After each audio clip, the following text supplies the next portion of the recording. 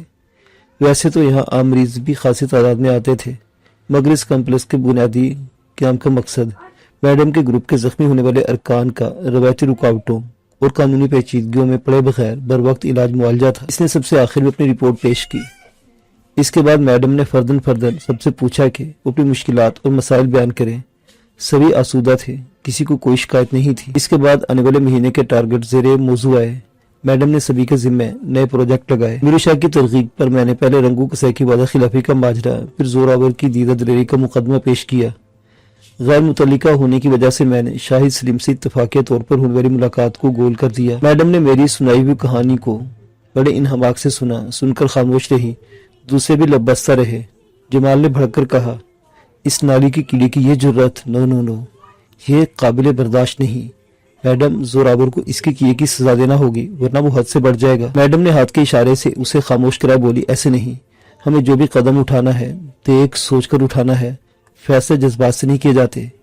میرو شاہ نے کہا، ماڑی میڈم یہ سن لے بت کے اگر ہم کمزور ہوبت تو پھر پورا زمانہ ماڑے پر گندبلا لا دیوت ہے۔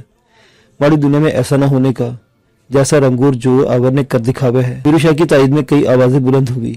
میڈم نے ایک کے بعد دیگر ہر چہرے پر نظر دوڑائی، کچھ سوچا، پھر تمکنت سے بولی، یہ درست ہے کہ ان دونوں نے اپنی شامت کو آواز دی ہے۔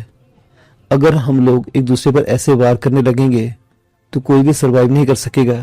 میرا خیال ہے ہمیں ان دونوں سے رابطہ کرنا چاہیے اور یہی بات باور کرانی چاہیے۔ تو اسے ہماری بزدلی کرا دیں گے میڈم؟ شمیلہ خانم نے ٹیشو پیپر سے اپنی آنکھوں کے گوشے صاف کرتے ہوئے کہا۔ جمال نے زوردار انداز میں تائید کی۔ بالکل ٹھیک کہا خانم نے، میڈم یہ لاتوں کے بھوت ہیں، باتوں سے نہیں مانیں گے، مگر کیا ہم جواباً وہی کچھ کریں گے جو انہوں نے کیا؟ میڈم نے سمجھانے کے انداز میں سوال کیا۔ میرا خیال ہے محاذ آرائی کے بجائے ہمیں مفاہمت کی راہ اختیار کرنی چاہیے۔ میرو شاہ کی پیشانی پر بل پڑ گئے، باچیں کھینچ گئی اور استہزائی انداز میں بولا، اڑے واہ مہارانی جی، محاذ آرائی کیا خوب کہوت ہے، پھر کاہے کو یہ بھاجا دوڑی کرت، کالی بردی سے مفاہمت کر لے وت نا۔ میرو شاہ، کیوں مارا ماری کرت پھرا تھا تیرے نام پر؟ You shut up. میڈم کا پارا یک لخت چڑھ گیا، آنکھیں شعلے اگلنے لگی۔ میرو شاہ، تم حد سے بڑھ جاتے ہو، تمہیں یہ خیال بھی نہیں رہتا کہ تم کس کو مخاطب کر رہے ہو، یا ہمیں مل بیٹھ کر یہی کچھ طے کرنا ہے؟ دیکھو، اگر ہم زوراور اور رنگو کسائی کو بیک وقت چھیڑ دیتے ہیں تو ان دونوں کی جوابی کارروائی ہمیں نقصان پہنچائیں گی۔ رنگو کے پیچھے میاں دلبر حسین، زوراور کے پیچھے مرغوب گیلانی ہے، دونوں بھوکے بھیڑیوں کی طرح ہم پر چڑھ دوڑیں گے۔ کیا یہ بہتر نہیں ہوگا کہ ان کے مالکوں کو بتایا جائے، انہیں باور کرایا جائے کہ ان کے بیوقوف کتوں کی احمقانہ چھیڑ چھاڑ کسی بڑے طوفان کا پیش خیمہ ثابت ہوگی اور وہ ان کی گردنوں میں پٹے ڈال دیں؟ ہال میں ایک دم خاموشی چھا گئی۔ اس کی آواز میں شامل برہمی بتدریج کم ہونے لگی، بولی، میں بھی یہ چاہتی ہوں کہ ان کی گردنوں میں پٹا ڈالا جائے، یا کچلا پھینک کر ہلاک کر دیا جائے اور انہیں بھونکنے کا موقع نہ دیا جائے، مگر جارحانہ انداز میں نہیں، بلکہ اپنے مخصوص دھیمے انداز میں۔ دیکھو، زوراور اپنے یار موبی کی وجہ سے شاکی ہے، رنگو کسائی کے ہم نے 3 جوان مار دیے ہیں، وہ بھی آگ بگولا ہے۔ سردار حیدر خان اور استاد ببلو اپنے زخموں کا لہو چاٹ رہے ہیں۔ ایسے میں ہماری طرف سے کیا گیا حملہ اعلان جنگ تصور ہوگا اور ہم 3 مختلف دشمنوں کے نرغے میں آ جائیں گے۔ جمال بولا، پھر آپ نے کیا سوچا ہے؟ ہاں جمال، یہ ہوئی نا بات، میڈم نے سر ہلا کر کہا۔ ہمیں اپنی توجہ دفاع پر مرکوز رکھنی چاہیے، وہ پھر جو ہی حالات موافق ہوں زوراور اور استاد ببلو کو ایک دوسرے کے سامنے کھڑا کر کے بیچ میں آگ لگا دی جائے۔ دونوں میں سے جو جیتے گا وہی سکندر قرار پائے گا، جو ہارے گا وہ آگ میں جل مرے گا۔ رہی بات رنگو کسائی کی، تو وہ اس علاقے میں نوارد ہے، اسے پیر جمانے کا موقع نہ دیا جائے اور ہاتھ پاؤں بجا کر اس کا کلا کما کر دیا جائے۔ یعنی میں ایک طرح سے فی الحال انتظار کرنے کی پالیسی کو ترجیح دیتی ہوں۔ میرو شاہ خراب تھا، میڈم کی طرف سے پہلو پھیر کر بیٹھ گیا اور منہ بنانے لگا۔ میڈم سے دیکھا اور نظر انداز کر کے جمال اور شمالے سے باتیں کرنے لگی۔ اس میٹنگ کا آخری سیشن پرتکلف طعام پر منتج ہوا۔ یہ کھانا شہر کے ایک مہنگے 5 اسٹار ہوٹل سے پیک ہو کر آیا تھا۔ میٹنگ برخاست ہو گئی۔ میں پیا کے ساتھ جانے کے ارادے سے اٹھا۔ میڈم نے ہاتھ کے اشارے سے رکنے کا حکم دیا۔ پیا سے مخاطب ہوئی، تم جاؤ، میرو شاہ اور شہریار میرے ساتھ جائیں گے۔ میرو شاہ بولا، مہارانی جی، اتنا بھی ماڑے غنچے کو سر پر نہ چڑھات گئی، یہ سالہ ماڑے کوئی آنکھیں دکھانے لگ جاوت۔ میڈم نے اسے غصے سے دیکھا۔ ڈاکٹر ظہور اختر مسکرایا بولا، میڈم شاہ جی کی بات پر غور کیجیے گا۔ میڈم نے میرا ہاتھ تھاما اور باہر کھینچتے بولی، میروشا تم نہ صرف خود بکواس کرتے ہو بلکہ دوسروں کو بھی ترغیب دیتے ہو، لگتا ہے پھر 2-4 دن حوالات کی سیر کرنے کا دل کر رہا ہے تمہارا۔ اس نے مذاقہ خیز انداز میں ہاتھ باندھ دیے اور گڑبڑایا، نہ مہارانی یہ غضب نہ کیجیو، سالے میروشا پر وہ ظالم انسپیکٹر اجہر دھمکی دیوت ہے کہ اب کہ میروشا ماڑے شکنجے میں آوے تو اس کی بانسری بجا دے وے، ٹینٹوا دبا دے وے، سالہ بڑا تپا ہوا ماڑے پر چاند رانی جی، تو پھر انسان بن کر رہا کرو، چلو باہر چلو، دیر ہو رہی ہے۔ کب وقت تو یہ تو باتوں کے سوا کوئی کام نہیں ہوتا۔ میڈم کا پارا چڑھا ہوا تھا۔ ایک ایک کر کے سبھی لوگ رخصت ہو گئے۔ میں نے خالی پلاٹ میں جن کاروں کو کھڑا دیکھا تھا وہ میٹنگ میں شامل ہونے والے میڈم کے ساتھیوں کی تھی، کیونکہ جب ہم کوٹھی سے باہر نکلے پلاٹ خالی ہو چکا تھا۔ نئی سیاہ لینڈ کروئر میں میں ڈرائیور کے برابر، جبکہ میڈم میروشا کے ساتھ اکبی سیٹ پہ بیٹھی شیشے کے پار دیکھ رہی تھی۔ میں نے استفسار کیا، میڈم کیا یہ اجلاس ہر ماہ ہوتا ہے؟ ہاں، وہ سنجیدگی سے بولی، میں چاہتی ہوں کہ میرا گروپ کسی انٹرنیشنل فرم کی طرح کام کرے۔ ہم ہر ماہ اپنی کارکردگی کا جائزہ لے کر اپنے بزنس کو بہتر بنانے کی کوشش کریں۔ یہی وجہ ہے کہ ہمیں یہاں کام کرنے والے سبھی گروپوں پر برتری حاصل ہے۔ تمہیں گروپ لیڈر کی میٹنگ کیسی لگی؟ میں نے کہا، بالکل ایسے جیسے کسی بہت بڑی انڈسٹری کا بورڈ آف ڈائریکٹر سالانہ بجٹ ترتیب دیتا ہے۔ اس کے چہرے پر احساس تفاخر مترشح ہوا، جبکہ میروشا کے لبوں سے ہوں کی تنزیہ آواز برآمد ہوئی۔ میڈم کے حلق سے قہقہ برآمد ہوا، بولی، تمہاری صحت کا راز تمہاری انہی عادات میں پوشیدہ ہے میروشا۔ تم جلتے بھونتے بہت ہو مگر سوچتے اور کرتے کم ہو۔ بس کرو مہارانی جی، میروشا کی عزت کا خیال ذرا بھرا نہ کرا تھا تم؟ کبھی نہ سوچا تھا کہ آج میری میڈم نے جس مقام پر ہوت یہ میروشا کی زبردست محنت کا نتیجہ ہوئے؟ پر دنیا بڑی ظالم ہے، تو دنیا سے بھی زیادہ ظالم ہے، تو جس ہو کر بولا، اور یہ سالہ لوڑا جس کو ہمارے دل نے اپنا غنچہ بنا رکھا ہے، یہ بھی ایک دن ایسے ہی چپڑ چپڑ بولت اور لوگوں کو بتاوت کہ میروشا جلت بھونت پر کام ایک نہ ٹکے گا کرت۔ اس کی روٹھی روٹھی آواز سن کر میں نے بدقت تمام اپنا کہکا روکا، کیونکہ میڈم کی موجودگی میں میرا منہ پھاڑ کر ہنسنا مناسب نہیں تھا۔ میڈم کھلکھلا کر ہنسی، گاڑی میں مدر سی جلترنگ بج اٹھی، بولی، میرو تمہیں علم ہے کہ تم مجھے بہت پیارے ہو، اس لیے بلیک میل کرتے رہتے ہو۔ اب اپنا موڈ ٹھیک کرو تاکہ ہم کوئی کام کی بات کر لیں۔ میروشا بدستور بگڑا رہا۔ میں نے اپنی توجہ پر ہجوم سڑک پر مرکوز کر دی، جبکہ وہ دونوں محو کلام ہو گئے۔ تھوڑی دیر میں میروشا نارمل ہو گیا۔ اس کا غصہ عمومی طور پر صابن کے جھاگ کی طرح بیٹھ جاتا تھا۔ اب بھی یوں محسوس ہو رہا تھا جیسے وہ کبھی ناراض ہوا ہی نہ ہو۔ دونوں اپنے گروپ کے مختلف لوگوں کی کارکردگی پر بات چیت کر رہے تھے۔ میروشا جرائم کی دنیا کا انسائکلوپیڈیا تھا۔ میڈم جس کے بارے میں پوچھی وہ جھٹ اس کا کچا چھٹا کھول کر رکھ دیتا۔ باتیں ختم نہ ہوئی، سفر تمام ہو گیا اور گاڑی میڈم کی کوٹھی کی پارکنگ میں رک گئی۔ ڈرائیور نے میڈم کا دروازہ کھولا۔ میں نے مسکراتے ہوئے میروشا کو پروٹوکول دیا۔ وہ ہنستے ہوئے پان کی پچکاری سے گملے کو سرخ کرتے بولا، ایک دم ڈرامے باز آدمی ہوت ہے تو، پر نکل تو۔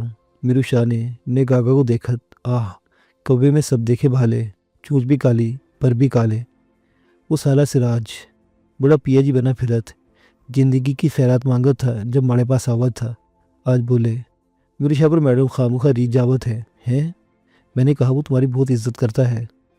ماڑے کو علم ہو اس لونڈے کی چکر بازیوں کی، ماڑے کو وہ پیے کا وکیل بن کر مکھن نہیں لگانے کا، لاڈلے میاں۔ میڈم تیز تیز قدموں سے کوٹھی میں گھس گئی تھی۔ ہم باتیں کرتے ہوئے اس کے پیچھے پیچھے گیسٹ ہاؤس میں آئے۔ وہ فرسٹ فلور پر اپنے کمرے کی طرف جاتی دکھائی دی۔ میروشا نے سرگوشی کی، بڑی ظالم جوانی ہماری چندا رانی کی ہے نا؟ میں نے چونک کر اسے بے یقینی سے دیکھا، کہا، تمہاری عمر اس حساب کتاب سے گزر گئی۔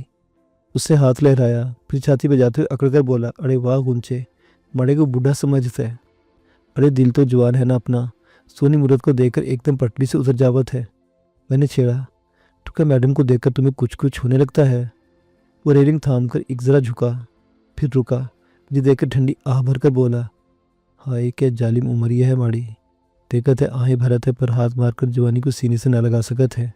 دیکھ لاڈلے میاں، جوانی ہوت ہے، جوانی کی نظر سے آگ بھی اچھی لگت، بر بھی دل کو بھاوت، مہارانی شہر کے لوڈوں کو بلارل کہوت ہے، تجھے اصیل بانگا ککڑ جان کر تجھ پر ری جاوت ہے، ماڑے کو پتہ ہوئے۔ میں نے کندھے اچکائے کہا، تم مجھے سبز باغ دکھا رہے ہو، میں بھی ساون کا اندھا ہوں، طرف ہریالی دیکھ رہا ہوں، مگر اتنا ضرور جانتا ہوں کہ میروشا کی سجائی اس دنیا میں چاند نہیں چڑھتا۔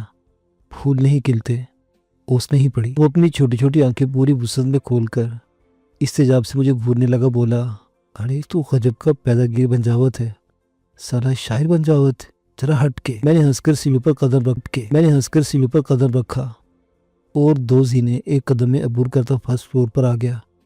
رک کر پلٹا دیکھا، وہ ابھی تک گراؤنڈ فلور پر سیڑھیوں کی ریلنگ تھامے کھڑا تھا اور مجھے اشتیاق بھری نظروں سے دیکھ رہا تھا۔ مجھے اپنی جانب متوجہ دیکھ کر قدرے اونچی آواز میں بولا، چلا جوانی سلامت رہوے ماڑے گنچے کی۔ میرے عقل میں ٹک ٹک کی مخصوص آواز گونجی۔ میں نے پلٹ کر دیکھا، میڈم کے کمرے سے نکل کر زرمینہ کو اپنی طرف آتے دیکھا۔ وہ دراز قد تھی، اونچی ہیل والے جوتے پہن کر کچھ اور بلند ہو گئی تھی۔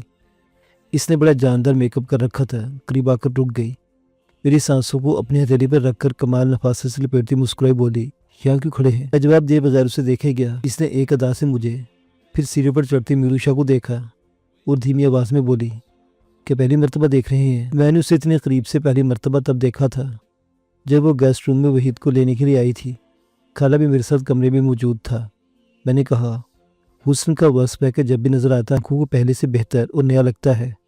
ابے آنکھوں کو نہیں، دل کو نیا لگت ہے۔ میروشا نے میری بات سن لی تھی، تبھی پیچھے سے آ کر میرے کندھے پر ہاتھ مار کر بولا، ارے واہ گنچے، چھپا رستم نکلا ہے تو۔ اے بانگ کی چھوکریا، آنکھیں پھاڑ پھاڑ کر کیا دیکھا تھے لاڈلے خان کو؟ کیا نظر لگانے کا؟ ذرا حیات کو ہاتھ مار لے تو 4 دن حیاتی کے بڑھ جاویں۔ اس سالہ میروشا سچ بولت ہے، جرمینہ بیوی۔ وہ پچھلے قدموں ہٹ کر دیوار کی ونڈو سے لگ کر کھڑی ہو گئی، ایک ادائے قاتلانہ سے دونوں آنکھوں پر ہاتھ رکھ کر بولی، شاہ جی میں بھی سچ بولتی ہوں کہ آنکھیں جلیں کہ آپ کی موجودگی میں کچھ اور دیکھیں۔ آپ اپنے لاڈلے خان کو سنبھال کر لے جائیں، کہیں ایسا نہ ہو کہ یہ کسی کام کاج کا ہی نہ رہے۔ اس کے چہرے پر بڑی ہوشربا مسکراہٹ سجی ہوئی تھی۔ میں نے شکوہ کنہ نظروں سے میروشا کو دیکھا جو آنکھیں نچا رہا تھا اور زیر لب بڑبڑا رہا تھا۔ پھر میرا ہاتھ پکڑ کر میڈم کے کمرے کی طرف کھینچتا تو زمینہ سے مخاطب ہوا، ابھی تیری سسرے مالکم کے پاس جاوت ہوں اور تیرے تن کی آگ پر کھڑا ساون کا ڈالت ہوں۔ ہمارے عقب میں اس کے حلق سے نکلی مندر کی گھنٹیوں کی مترنم صدا گونجی۔ میں نے گردن موڑ کر دیکھا، وہ ہنستے ہوئے ہاتھ لہرا رہی تھی۔ ہم آگے پیچھے میڈم کے کمرے میں داخل ہوئے۔ میڈم جوتے اتارے بیڈ پر دوزانو بیٹھی ہوئی تھی۔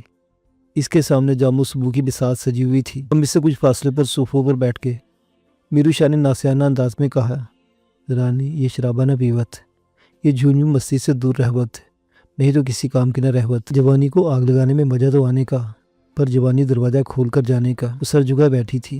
میرو کی بات سن کر سر اٹھ گیا۔ جوڑوں سے نکل کر سوختہ جا جھولتی ہوئی لٹ کو بے نیزی سے جھٹک کر بولی، میں زیادہ نہیں پیتی، کم پیتی ہوں، ویسے بھی آگ پر آگ کا کچھ زیادہ اثر نہیں ہوتا۔ میروشا، یہ تم زرمینہ سے کیا کہہ رہے تھے؟ ماڑے کو کوئی بات نہ کرنا ہوئے جرمینہ سے، وہ بڑے غنچے پر لائن مارت ہے۔